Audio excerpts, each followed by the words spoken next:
What's up, Breakers? No Policies here, and today I am back for Week 2 weekly recap. This time we're going to be redoing it, but this time we have our analyst, Drew / Marion3tte. So hopefully, Hi. hopefully he can provide better intel on this week than I can. I don't have an intro as choreographed as yours, but hi. I'm Drew. What's poppin', Drew? Anyway. What's poppin'? What's cracking? Yo, what's going on, everyone? Drew here. Here to bring you your... Alright, just fuck it. Let's go. Alright, what's cracking? We're going to get into the Week 2 weekly recap, Part 2. And let's just get into it straight with the first match of the week, BC Vashu versus the Charleston Kinglers. I've already kind of given my opinions on these matches, so, I mean, Drew, you can kind of take more of the lead on this. What do you think of this match straight off the bat? Well, I think that BC prepped really, really well. I don't think the execution of what he intended to do was what he planned, but I think he was still successful. I think a lot of BC's matchup just came in Tapu Fini setting up, and if that didn't work, Kieran Black just kind of ran through the team, which is exactly what happened. Tapu Fini setup was a bit premature, in my opinion. It wasn't a bad thing on BC's part. It's just that, I think to play a bit smoother of a game to the point where, he doesn't lose to Salazzle at a certain point with Tapu Fini, and he doesn't to have this Tapu Fini sweep that it looked like he wanted to go for. I feel like starting Hariyama and leading Hariyama early game would have just been great to wear down Ewok's team and then just come on with Tapu Fini and sweep. I think I don't get why Ewok brought Toxic on Bronzong, but he did, which worked. A couple reasons. Sorry, I'm just rambling on BC in particular because I got a lot of flack for dropping him one on the power rankings. I think there were some other kind of misplays, like going for natural gift when a knockoff is very obviously coming on the Scizor, and Hariyama could have been a bit more, and then the Tapu Fini sweep was a bit premature. But other than that, I think he played a great game. I could have seen him get the differential up a bit more, but obviously he's looking for the for sure win. Yeah. Few misplays on Ewok's part that I see is he kind of sacked off his Blastoise when it still could have been really helpful in taking on things like Uxie and switching in to things like Scizor. When he had a full health Gliscor with potentially Roost, I don't know if he had that, and he also had a full health Bronzong, which I can understand why he didn't switch in, but definitely Gliscor. I mean, potential Ice Punches coming off, but I don't know. I guess that was... It was kind of a 50-50, not really, but I mean, I don't know. Blastoise still put in a ton of work, so yeah. I mean, for the positives, I think BC still played I think once he at least realized that he fucked up with Tapu Fini, and there was well, at least Kieran Black still sweeps, so yeah, true. I don't think BC played it poorly at all. I think, just to defend my one drop, since I got so much hate for it, I just think that someone else played a little bit better. That's all. Yeah, I think the nitpicks are justified. I do think the Tapu Fini, I would say it's premature, and he got a little bit greedy and kind of going to plus 4, just because of the fact that he could have taken on the Salazzle even at plus 3, and I think getting chip damage on Bronzong to it KOing it, I think even if it was specially defensive, would have definitely been helpful. So, anyway, moving on to the match that you're referring to subliminally is the San Diego Wild Chargers versus the Los Angeles Critdras. I loved this game. Yeah, I definitely would have to agree there. I really think Rylai's put himself in a position where he could have easily just sweeped with Thunderous Therian, which I think was just great. I love how Rylai's been playing, and not really the most overjoyed to play him next week, but I think that he just has done a really good job this season in just putting himself in a position where he can sweep with the mons he wants to sweep with. Not even risking just any kind of hacks, or really just kind of being able to 100% guaranteed defeat his opponent, which I really like. Yeah. I don't think Damon played pretty poorly either. I mean, if Rio didn't have Gigabolt Havoc, it would have definitely been a very 50-50 match at the point where Thunderous had set up. But Rio knew that he had it on Thunderous, so obviously it wasn't as close in Release's mind. But I think with the cards that Damon was dealt, I think he played pretty well. He used the Yanmega really well. I think when people think of Yanmega, they don't really think of Choice Specs Tinted Lens, which is like probably better than the Speed Boost set. People usually think the Speed Boost set. So yeah, I think Yanmega is really underutilized in League play. I think it can be a lot better. Same with I think, what is it, Venomoth? Venomoth. But I think Damon just used Yanmega really, really well. Like, nothing switched into a Bug Buzz. Yeah. I think I was worried that Rylai's would forget that Bug Buzz went through sub and kind of just stay in with Kira. That was. But luckily, yeah, he realized that. So. Mm-hmm. But yeah, I think there was one misplay there was like one or two on Damon's side is sacking Mandibuzz when Stealth Rocks are very prevalent in like chipping down his team. I think I can't really say that was a bad play because there really wasn't much else that could have switched in on a Thunderbolt and risking the fact that he could have nasty plotted up. I can't really say it was a bad play to sack Mandibuzz, but at the same time, you have things like Throw, which, while getting weakened, are not as useful, but at the same time, it easily could have taken a Thunderbolt, and risking Mandibuzz being sacked that quickly in order to, potentially defog later was just kind of an iffy play. But I don't know how much...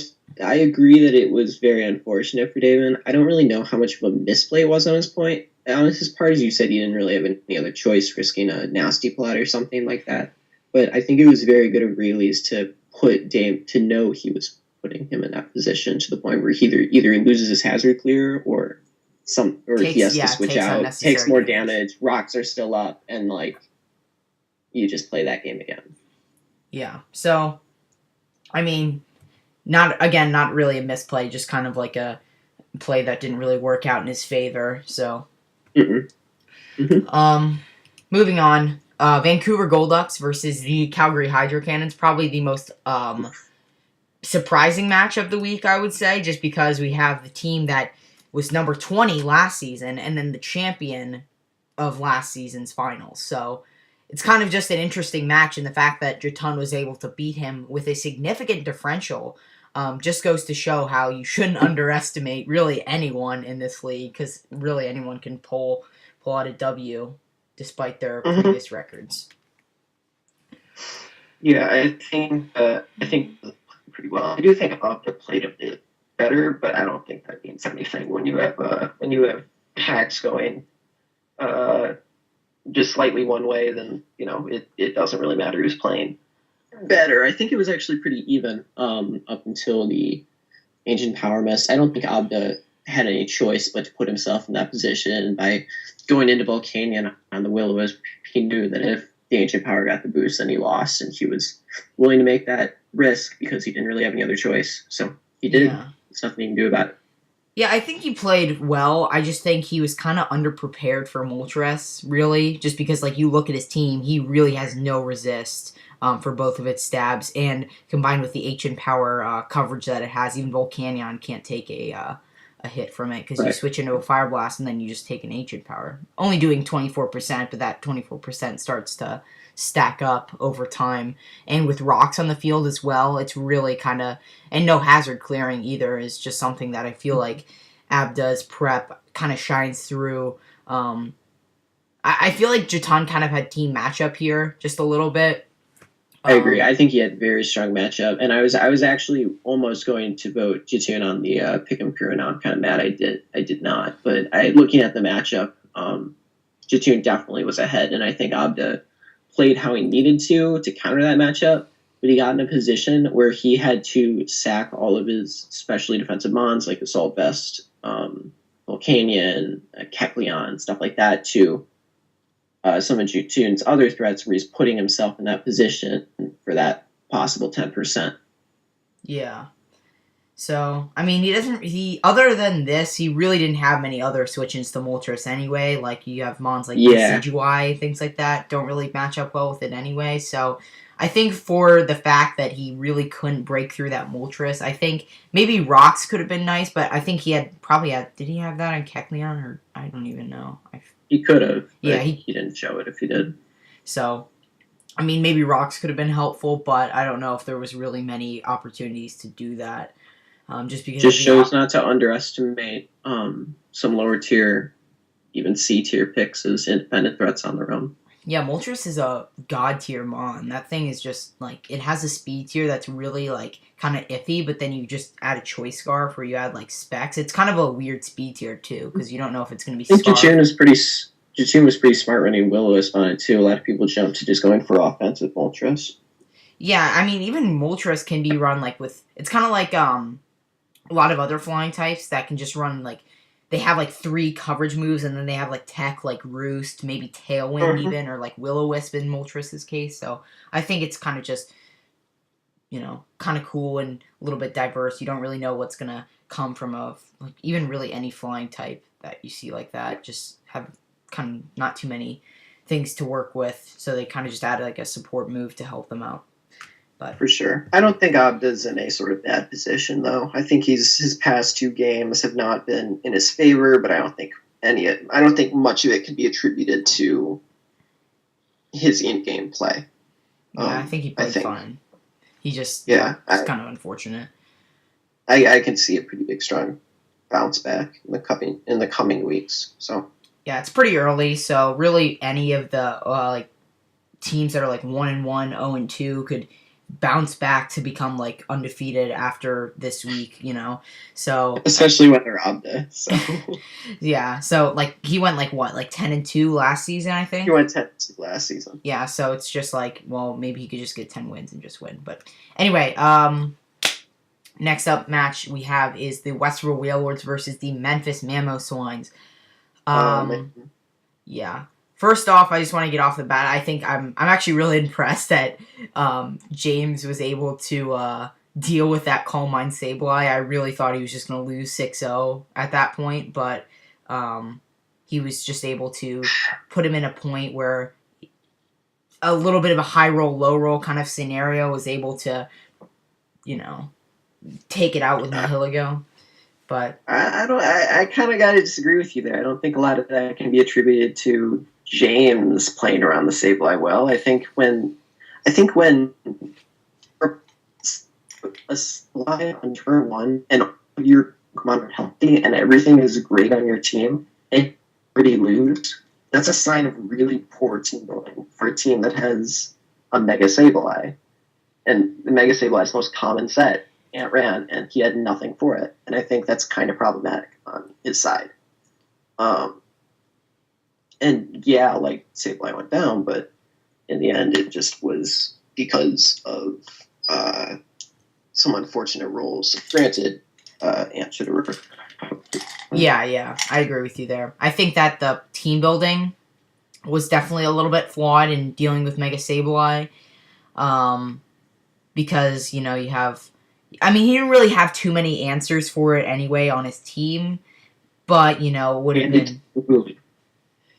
Yeah, but I don't even think Bulu really gets like anything that it can. I mean, might get Dazzling Gleam. I'm not 100% on that, but it doesn't. But like Banded, Tapu Bulu, Woodhammer would have been just. It would have ended that thing. True. But then again, Will-O-Wisp, and I don't know if like a a banded Woodhammer with 2 KO after a Will-O-Wisp. But then again, Ant kind of missed like 4 or 5 Willows in the match, so maybe that would have played out in James's Also, favor. Bulu would have outsped. Yeah, true. Also, no, he didn't hit beforehand. It's like really good stand-up, but Yeah, dude, baton pass is Chip like... did not. Yeah. I think, I think the late game, though, I think James did a pretty good job in trying to bring back the game. It just didn't really work out for him because Ant was kind of just like bringing in Mian Shao, things like that, bringing in Rotom, Mo to try to bring on offensive pressure to that Vaporeon. It was just kind of back and forth between like certain mons. You know, the Wailord's kind of chipping down his team with Seismic Toss, Registeel, trying to apply some kind of offensive pressure with whatever left he had with Nihilego and maybe a Rotom Heat. But in the end, I think Ant was pretty smart because I think if he had the alternative, he had Drain Punch on me and Shao. Yeah.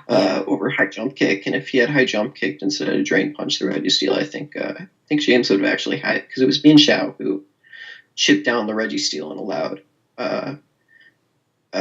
Durant to clean in the end. So if that had gone down, then I think James would have had it. I'm confused why Ant didn't recover on that Sableye, but in the end, it still worked out for him. Yeah, a bit of a misplay there. He probably would have just 6-0'd James's team if he had done that, but what can you do? Yeah. I think he played... I think it was great prep that he brought Scarf Durant, though. I think that's a really good set. I think that was... Yeah, that was definitely pretty good. I'm glad he's not using it as a defensive wall anymore. I don't know if you get that joke. Yeah, I do. I mean, it has good defense. It actually really does have like 109 base defense or something like, or no, 112 is what it has, I think. So, and I also talked to Ant after the game, and it wasn't even hustle. So turns out he didn't even need hustle. So yeah, Durant is really powerful. Be good without using some sort of gimmicky hustle. Everyone sort of has this ideology that it has to have that on it, but doesn't have to. I think I ran Swarm one time last season. I don't know why, but Durant is actually a really underrated mon, just like Moltres. It's a mon that you can't powerful in sleep itself. on. It doesn't need hustle. You cannot sleep on it. You can run Scarf and it's still like 2 KO's defensive mons. It's crazy. Yeah. But next up we have another 4-0 being the Washington Weaviles versus the Chunichi Dragonaires. I'm kind of like, I don't really know how to describe this match, so I'm going to kind of let you take more of the lead on this, just because it's not a match I really understand, if I can fathom it. Yeah. I mean, I think it's fathomable. It happened. Somehow. I'm trying to refresh. Oh, yeah. Okay, so I think a lot of Swablu's downfall in league play, from what I've seen, even from the earlier days when I was here in season 2 and season 3, because you haven't really seen a lot of Swablu. Last season, is that she actually doesn't have bad team building. I think she's actually up there in terms of team building, in terms of other people in the league. I think she has a lot of doubt in herself that kind of prevents from pulling out big wins when something doesn't really go her way. It seems like she doesn't attempt to bring it back by making a big play when that's what she needs to do. I think Dub was ahead a lot of the match just based on weak matchup and predicting and stuff like that. I don't really see Swablu making any big plays that are game winning, that are the kind of plays that she needs to pull off for win.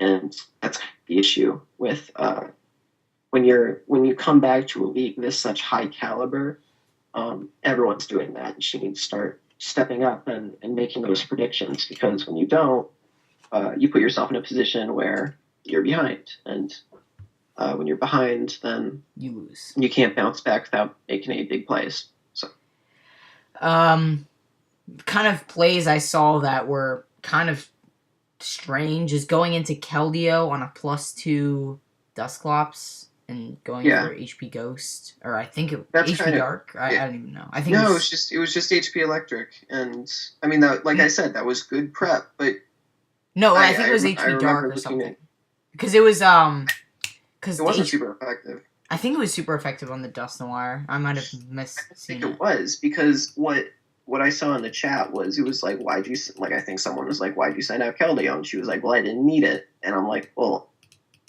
you just sacked it for no reason. You know what I mean? Like, because it didn't kill the Dusclops, and the Dusclops killed it, and then that's just kind of an extra mod lost for no reason. That's what I'm kind of talking about. Like when you're behind, she's not making any big plays, try and come back, even if Keldeo didn't look that great with what was left. You know, that was still an extra mod you could have had. Yeah, because it could still apply pressure on a few mons, potentially maybe like a potential Icy Wind on a Komodo. I don't really know if it was running that, but That's a good idea, Keldeo. Yeah. One thing I will say is Rosewood should have had Dazzling Gleam. Yeah, I 100% agree with that. Because it just got completely walled by Komodo. As for Dub, I didn't really see anything wrong with Dub's play. I don't know. Solid. Probably could have set up Komodo a bit earlier, but didn't need to. So, I think Dub played fine. He played how he needed to. He put himself in a position. He was good, and he kind of just let some things set up when he had the opportunity to, like Dusclops would hold team down, and then ended up getting a pretty big win. Yeah, you don't really see a setup Dusclops too often. Really, any kind of offensive Dusclops is kind of odd, just because of how low its offenses are. But I mean, it worked. So, Without. Next up, we have the Zion Zards versus the Tampa Tyranitar, one of the closer matches of this week. I didn't think Cherry could do it. I picked Solar in predictions, and I did it because it's already had pretty good net. I didn't think Cherry had really any way to deal with Rain or Kindra for that matter, but he did. Played pretty well, actually. I didn't see anything wrong with Cherry. Cherry played actually pretty well, and I've had him at the top of the power rankings for the last while. I think he's 3, sitting at 3 right now. And I think they're playing pretty well. Yeah, I think it's actually really cool. Another thing I realized was that Necrozma can't heal up as much in the rain because it can only heal up 25%. I thought that was really cool, something I noticed there. I think it was really just the fact that Bisharp really put on a lot of offensive pressure because when Muck went down, there really wasn't any resist to a Bisharp because I think it was Scizor was weakened. Well, also Caracosta. Yeah, that too. I mean, it's really defensive, but even then, and it doesn't really want to take a knockoff per se. I mean, no one really wants to take a knockoff unless you're like a Mega Scizor or a Muck. Even then, it doesn't really want to take it, but. Right. And what I think Cherry did was he recognized that, once Mega Scizor and Muck, Pelipper are gone, Bisharp has a lot of potential to set up and do really well. I think Cherry's been playing really well with Piloswine of all things, which is kind of interesting. Yeah. Good ice type. I mean, Mini Maloswine. Yeah, he used Freeze Dry on the Pelipper, which was a really strong point to where Solary kind of just didn't have any more defensive mons, which allowed Bisharp to come in and just kind of clean. But yeah. Yeah, I do worry Cherry's been kind of using the same mons 2 weeks in a row. I think he only changed one of them for this. Yeah, I think Florges was the new mon. When I was changing these layouts, I think that was the mon that I changed. But, yeah, sad just because Necrozma hasn't really put in too much work these matches. Hopefully it might maybe do a Coal Mine sweep in the future. I really hope so because I really want to see a Necrozma sweep or just I hope so too. I kind of thought Necrozma would be a bit more disgusting with on a team with Charizard X, but Necrozma just kind of looks like it's been getting 2-shotted every week, which is kind of unfortunate. I don't know if that's a result of Cherry's building or think it's just powerful dark types. Necrozma is a mon, so we might need to make it B tier next season. I don't know. It's already Maybe, an NU on the ladder, so yeah, I don't know, but I don't think either side played poorly. I think if I had to say one misplay from Cherry is going for the Tectonic Rage on Necrozma, Scizor. Didn't really do much. Solari's misplay was just kind of underestimating Bisharp. Cherry's going to sucker punch every time, except for the first time, I think, is what's going to happen in sort of situations where King goes up.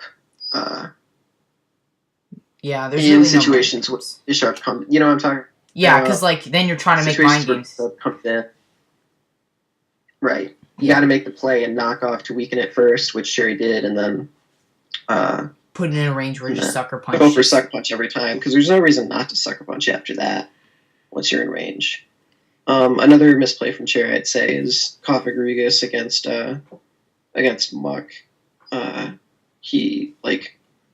They went for Shadow Ball, and then they went for HP Fire thinking it would do more, but it didn't, which was sad. So, other than that, I loved Freeze Dry on Piloswine. Bisharp put in a lot of work. It's interesting not to see Stealth Rocks on Piloswine either week, but that's what Necrozma's for. Other than that was pretty much it. Oh, I think Solary should have had Psyshock. On Alakazam. Yeah. Alakazam. I think I would have won the game too. Florges was coming in every time. Yeah. But so next up we have my game versus the Chicago Boufflons, and so I'll let you talk about this just so that there's not too much bias going around. I don't know. I think it was a better played game on both sides, which was good. Say for Todd, he seemed kind of under-prepped for Mega Pidgeot. And a little bit of under-prepped for... Not under-prepped, but yeah, I get... Everyone was like, ooh, Magic Coat. But, like, it didn't really matter because you had a Hazard Clear and he didn't. So... Yeah, I will say... I can't really... Like, that's great. He did a lot of it. Didn't really have to for an extra 12% on Delvis and Somali. I will say kind of that early game play with Seismitoad and him magic coating was cool at first because he didn't have like a rocker outside of Crocodile, which was like 100% Scarf. But him staying in and magic coating a second time, I think was kind of a misplay just because he's just giving my Seismitoad recovery. So it's like, I'm just going to Stealth Rocks again. I want these rocks up, and I've definitely shown that. So I think switching out the first turn would have just been better. Just even at 6%, you never know. It could come in handy and make my Seismitoad live a hit. So I think, honestly, I probably should have run maybe Scarf Raikou in order to deal with the Scarf Crocodile. Because I was running Aura Sphere for it, but I was like, oh, I should run Assault Vest because then I can live hits from Latios better. So I think that was kind of bad.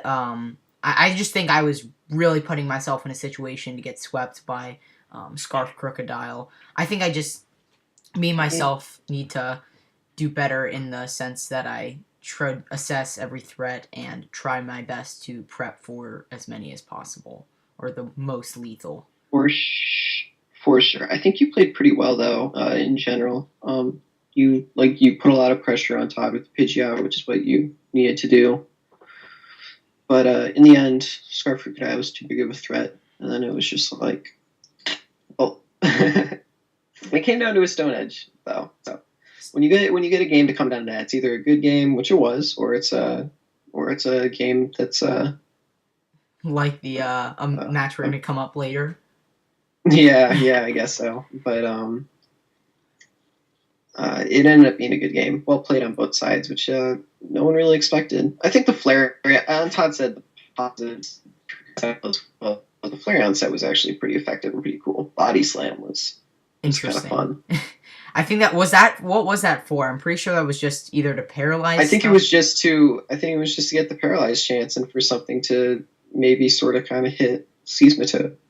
Yeah, maybe like a potential like I don't really know. Yeah, Seismitoad, I guess. Yeah, I mean, you don't want to switch in like your Pidgeot on a body slam. That would suck. Yeah, and then you get paired, and then you're just loose. But Yeah. I think misplays on my part definitely include. I mean, I wouldn't say misplays because they could have gone really either way, but he definitely would not have sacked Mega Heracross because that was really. I wouldn't say his only way of dealing with Dragonite, but he didn't know my Dragonite spread at that point, which was banned. But he didn't know that, so I could have let it easily been Dragon Dance, and I'm pretty sure if I hadn't been like I don't know. But it was his way of breaking my multi-scale and just taking me out. So I knew he was going to switch into Latios there. So if I'd gone for Tailwind, yes, he could have gone back into Milotic, but that would have maybe applied pressure so that he could not have just gone into like Crocodile or something along those lines later on. Sure. Oh, one misplay, I'll say on your end. Tailwinding with Pidgeot. Yeah. I think in the, last 3 turns or something like that? Mm-hmm. Yeah. Which sucked because it petered out the turn before. Right.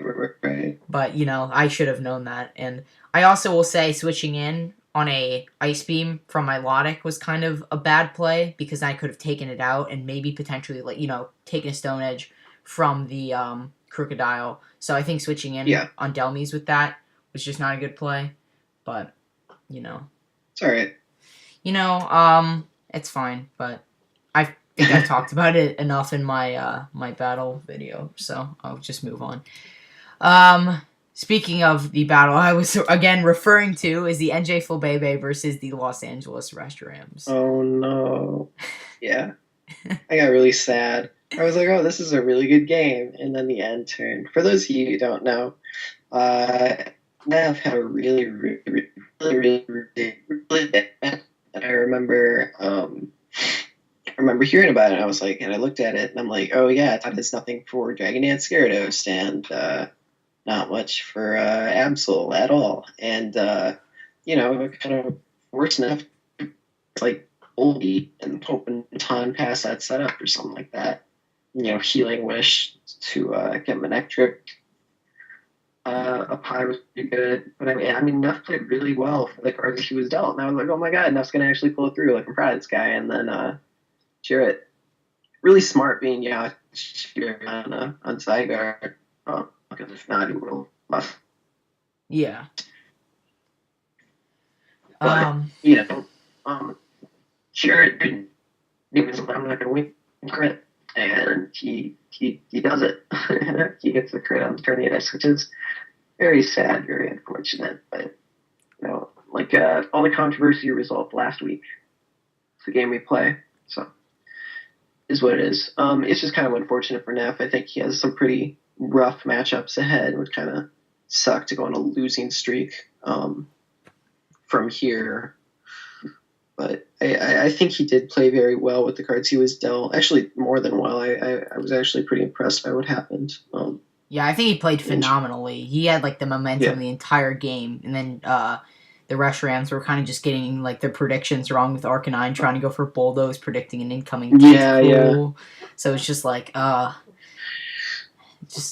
So I don't know. I mean, they both played well. I think good prep on the Reshiram's part overall. Just having Yachi, Zygarde, HP Grass, Absol, things like that. It's hard to be mad when you know that's what he was. That's what Jarrett was going for. Like Jarrett set up a Dragon Dance knowing, all right, I kill my Nectric no matter what. Now this Tornadus comes in, I need a crit. And that's the reason I Dragon Dance, so I get a crit. So he went for it. He got it. It's what he had to do to win. And that's what he did. You can't be mad at him for that. Yeah, I'm not mad. I just think it's funny that Neff was playing that entire game great. Oh yeah. And then just But I just know there were a lot of other people who were like, that sucks, which it does suck, but you can't. There's not much you can do about it. Yeah, I mean, we play a game where we always it's a pretty luck based game, so I mean, you could say that. There's only so much skill you can bring without being balanced out by the luck factor. But so moving on, we have the Detroit Pyroar versus the Boston Bisharps. felt kind of underhyped because I feel like last season this was like a pretty hype match, and then this season was just like not as hype. I don't know if that's just me. That just happened.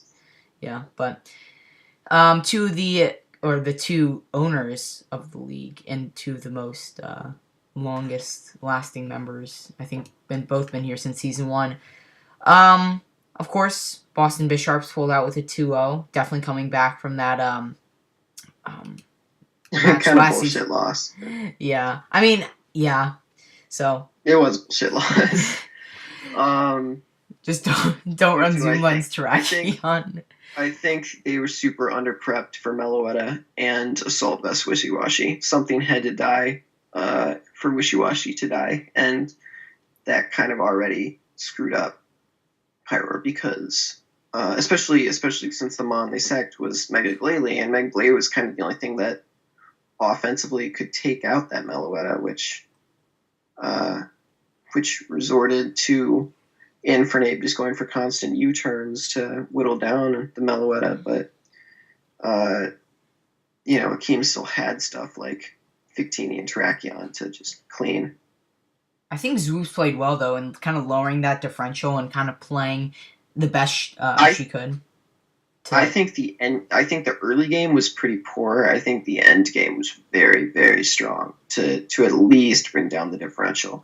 Like around turn 12, when Latias starts just walling in Abomasnow and then starts like pressuring things out, that's when it gets a bit better. But the early game was pretty bad because it lost stuff like Glalie and Vileplume, which were pretty essential things in taking out the combination of Meloetta and Terrakion. Yeah. Yeah, I mean, Akeem played pretty well throughout the entire match, and I think the Flame Charge, Victini, kind of just came in clutch at the end. Mm-hmm. So, good prep on him. Other than that, wasn't too much hacks involved. I mean, there was like a few spit off drops, I think. I don't know. Yeah, there was a few paras on the Abomasnow that allowed Clefable to set up, but it didn't really matter because Diggersby just came in either way. Yeah. But, yeah, so pretty good match in my opinion, I think it was. I mean, they both usually have pretty close matches whenever they battle, but... Yeah, usually Akeem ends up on top. I think the record against each other is like 1-4, but yeah, it's whatever. Okay, so one of the weirdest matches, in my opinion, is the San Antonio Espers versus the Miami Heat more. Now, looking back at this match, I do understand more of the plays more than when I was watching it live, but I still think it was a pretty poorly played match on both sides. You understand the plays? I don't understand the plays. No, like, okay, so it took a lot of deciphering. I had to, pull out my magnifying glass, do a lot of analyzation, and after about 4 hours of staring at my computer, I finally realized what the Heat Moors and kind of what the Espers were doing. There was, of course, the beginning game I think was just stupid. I think on the Espers part, them switching into a ton of moves from Heracross. Heracross is in, applying pressure.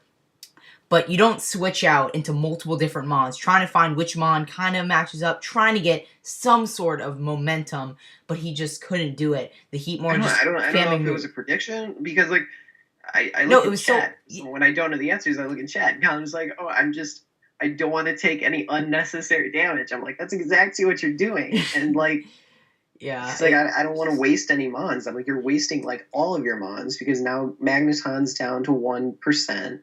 And Suicune is now useless unless you rest up on something, which you can only do on one Mon of his team, which he won't let you do unless he's dumb. More on that later. And, he functionally lost 2 Mons unnecessarily until he could pressure something out.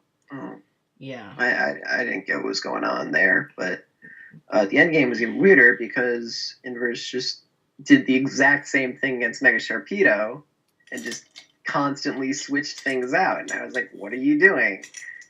But you said there's a reason for that?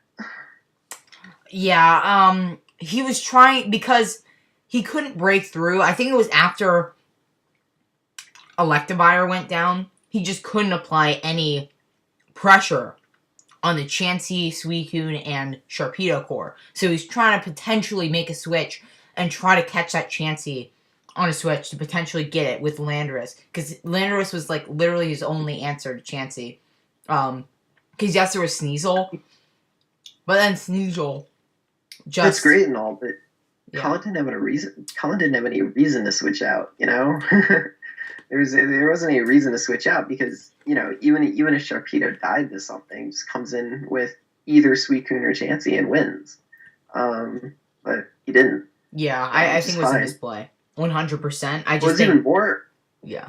What was even more weird is Colin didn't take advantage of the situation until it was, like, really, really late in the game and just kept protecting. And I was like, why are you keeping, like, protecting? Like, you could be doing a lot of damage to something.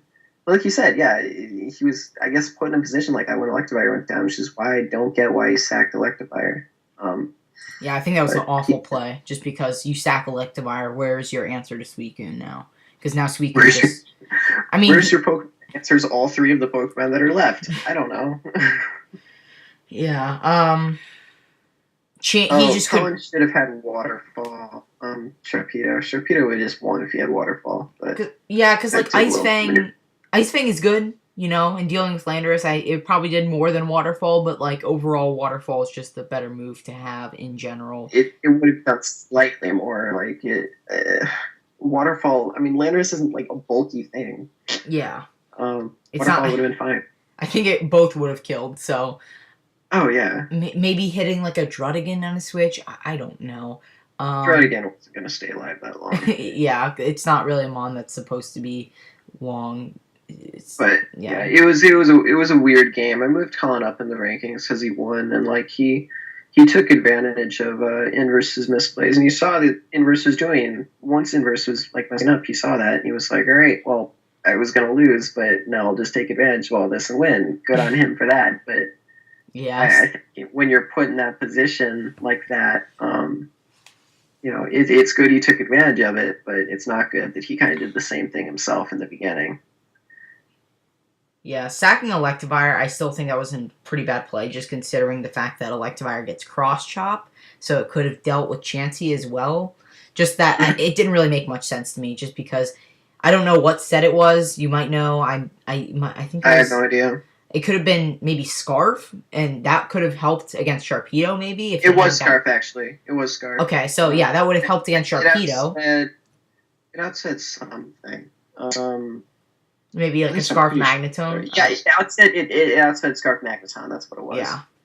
So I think that would have helped. I mean, yes. I mean, Suicune doesn't want to switch in on Electivire, and Sharpedo doesn't want to switch in on a Cross Drop or a Wild Charge, so it's like, that's not really switch in. Suicune doesn't really want to switch in, so Chansey's kind of playing mind games, and I think those mind games could have played out in his favor, but he kind of just unnecessarily sacked it. So I think that was just a huge, huge misplay and kind of cost him the game.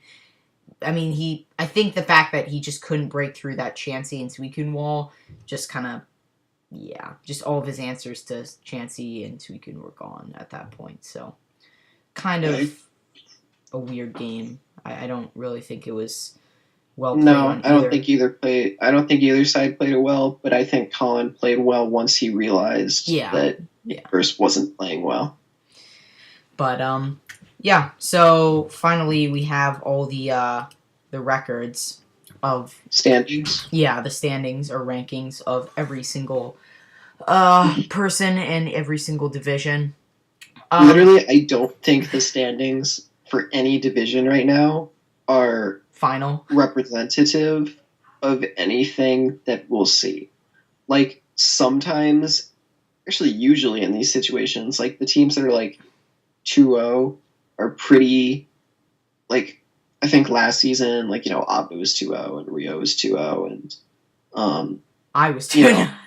You were 2-0, but I mean, like the really big names were 2-0, and it's like, oh yeah, that's clearly the team that's going to make playoffs out of the division. I don't think that's the case for the season at all. Yeah, because you got people like. Should we just go down? Go down the line? Like, I don't know what your screen looks like. Ruby, we have Ryo, Ant are 2-0. Sapphire, we have BC, Diamond, Cherry, and then Pearl we have the San Antonio Espers. So Yeah, so for Ruby, you got Rio, you got Ant as number one, which I don't think that's going to last. I think Ant's been playing well, but his opponents haven't been all that. yeah, the highest caliber. Yeah, I understand. Highest caliber opponents, and maybe he'll beat Todd next week. But when faced head to head with players, I think any of these four players and the rest of the division have a opportunity to win very strongly against him. I mean, he has an opportunity to win against everyone else in his division, but he's still nonetheless everyone else in his division has beaten or I can see beat him soundly. I think so. I don't think Ant is static as like a top competitor in that division. I think Rio is, just because if I have to say prior to the season, if I had to predict, I would predict Damon and Rio to be the two. And Rio has already beaten Damon. So I'm pretty confident that Rio is going to stay in this. Yeah. Couple top seed. If Ant slips through wild card, I can see it happening since he had such a strong start. But I think it's really up in the air between Ewok, Datun, and Damon. I think all three of them have pretty equal potential to hit that second/third seed. Yeah. What do you think about BC 2-0? He's actually, speaking on the fact that I think he's steadily improved every single season, and just the fact that he's 2-0. Like last season, I think he's definitely proven himself that he can, and he got to playoffs, so he definitely has the potential to have like same deal with Ant though. He hasn't faced the highest caliber players. Yeah, 100% agreed there. Nonetheless, he has the best. I think he's in the best position out of anyone else in the league, because his strongest competition is 1-1, and it's fine if he's like, and still in the top two, because the other three players are 0-2 in his division. And do I think James or Swablu has any potential to catch him? No, but Abda definitely does. And once BC's matches start, Abda is 0-2, but he already has Rio Lees out of the way. And did I say Rio Lees? He already has Rio Lees out of the way. I feel like it's going to only go really up for Abda when it comes to matchups. So Abda doesn't have anything. BC, Abda can just go. Like, Abda doesn't have many amazing play. He has some pretty rough national matches. Like, he plays Cherry, I think, near the end of the season, and he plays Colin, I think, right? Yeah, Colin's the one next week, but I don't think that's gonna. Ooh. Well, I mean, he beat him last season. You never know. But then again, he beat him next week, but I think that means Abda's just out for a vengeance. Yeah, 6-0. Yeah, for vengeance. Yeah. No, I think BC. I think BC is in a great division to make playoffs, because the way I see it right now, based on who's playing, I think Abda and BC are the biggest potential people for playoffs there. Definitely. Abda's 0-2, but he's been playing pretty well his last two matches. And, if I'd say for Ruby, I'd say I would predict Cherry and Bisharps would probably be the two that make playoffs. Maybe the Reshiram's, but I think those are... Oh, I was saying Ruby, but... Oh, Ruby? Well, I was saying... Ruby, I was going to say Wild Charizard and Critras, and I'd say the wild card spot there would be between the rest of the Ruby and Dub. So I think that's up in the air. But yeah, we can go to Sinnoh now. Sorry, I've been rambling. No, it's fine. I was like, oh wait, Ruby? Wait, no, I meant Diamond. Yeah, so Diamond, I would say, as I just said, I think Cherry and the Bisharps definitely have the highest chance of making playoffs. Maybe Cherry joined in season 3, and I think this is his strongest start ever. I don't think they've been 2-0 before, which is pretty good. And then I think it's Akeem in the other slot. Yeah, he plays Jarrett like week 4, so the results of that match will kind of make it a bit more clear. But Yeah. I mean, Jared hasn't been playing bad, though. Like, he's definitely had a lot of close matches, and they have been pretty tough opponents. You know, you have Neff, who's definitely proven himself to be a pretty good battler, especially in that match. Mhm. And then the Zion Zards, which, again, have definitely you have to improved. keep in mind in his game against Neff that he had a really strong matchup and did not take advantage of it. Yeah, so I don't know how much close game means. Nonetheless, I think he is there for the... I think he is the most likely wild card out of that. Yeah. 5. Pearl, I disagree with most in terms of standing right now. Yeah. I don't think Colin's going to be number 1 in that division by any chance. I honestly think Solry has a pretty good shot at making playoffs. Even though he's 0-2, he's only -2 differential, which just goes to show that he's not a bad player by any means. Just because he's 0-2 just means that he's just had a really kind of a tough start, just facing people like the Zards and the Detroit Pyros, which are pretty kind of up there in, you know, just being good players. You know, he plays someone next week who has lost 2 big matches, unfortunately, so I don't know if he preps well. That can be some pretty good differential on his part. But look, I mean, Colin plays often next week. Let's just hypothetically say nothing weird happens and he goes 2-1.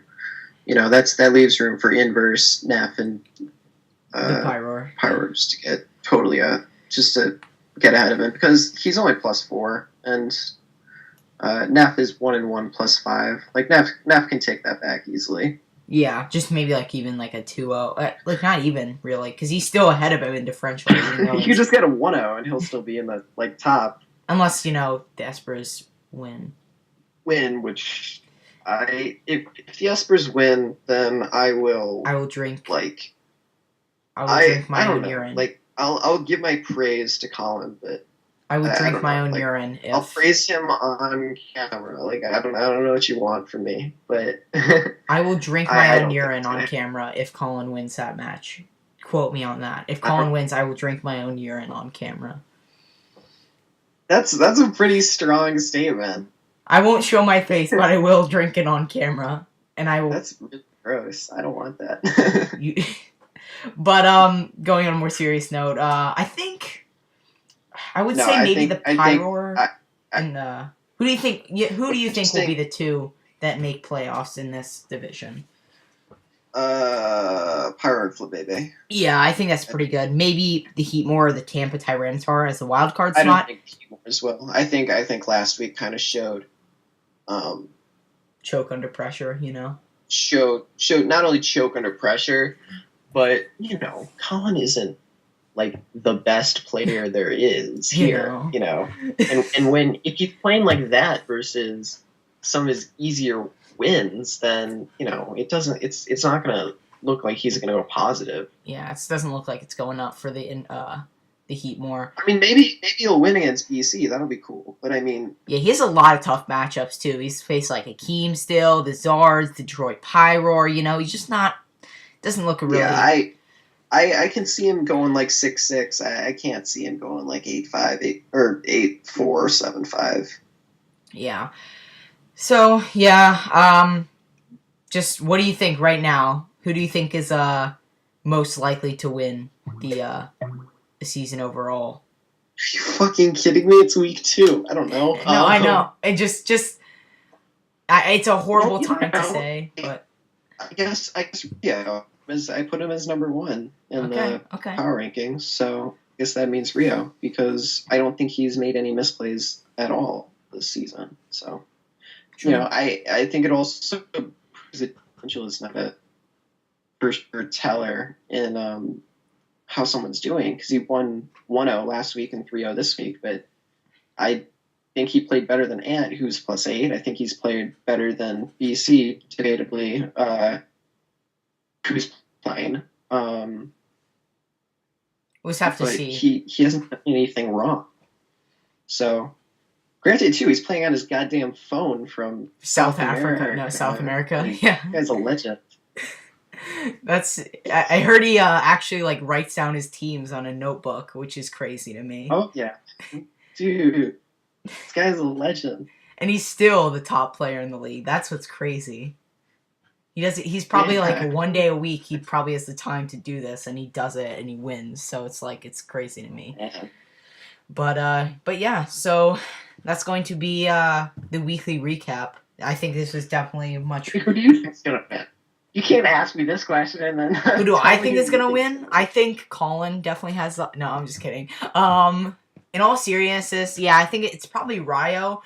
I want to see BC get to finals at least, just because I definitely think he's improved. I also want to see the Zards get to finals, and I'm kind of cheerleading for Cherry. I kind of want Cherry to win. I don't know if it's gonna happen, but the fact they went from 2-10 in season 6 to semifinals is, you can get pretty hyped for them.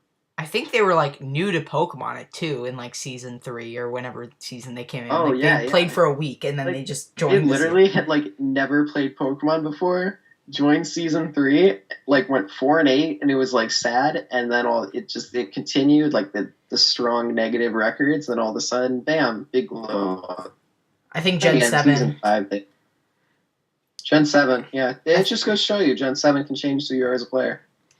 I think players like Akeem and Rio. Abda even. Ewok is the biggest example of this. Great Gen 6 player, not great Gen 7 player.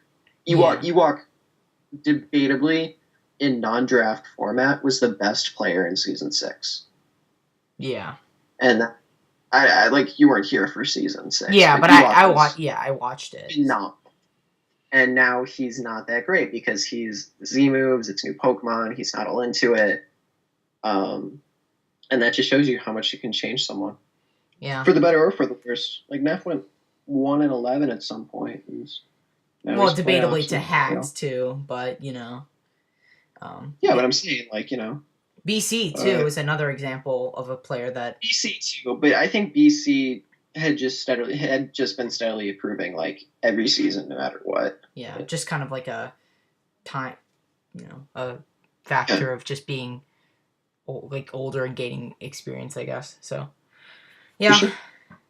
Yeah, that's gonna be the weekly. All right, recap. sorry. Yeah, it's fine. I mean, we're both ramblers, so I mean, it's like, kind of makes for a really long video, but I think it was much better executed than the one I uploaded earlier today. But anyway, so yeah, that's going to be the weekly recap. Hopefully next week will be interesting. I hope it's like next week's gonna be it. I love the national matches. Yeah, I think week 3 is definitely the week where it starts to kind of show which teams are going to be kind of inching towards playoffs. I mean, it's more like after week 6, you kind of know which people are going to make it, but like week 3 is kind of where you start seeing like a mold and a shape of like which teams are going to make it. And some win streaks could start win 3 and they could never end, or some losing streaks could start. You never really know. So I don't know. Week 3 is kind of starting to get into the more middle of the season, to the point where it's exciting. Yeah. But anyway, hope you guys like the video, and with that, I will get out of here. So see you later. Bye.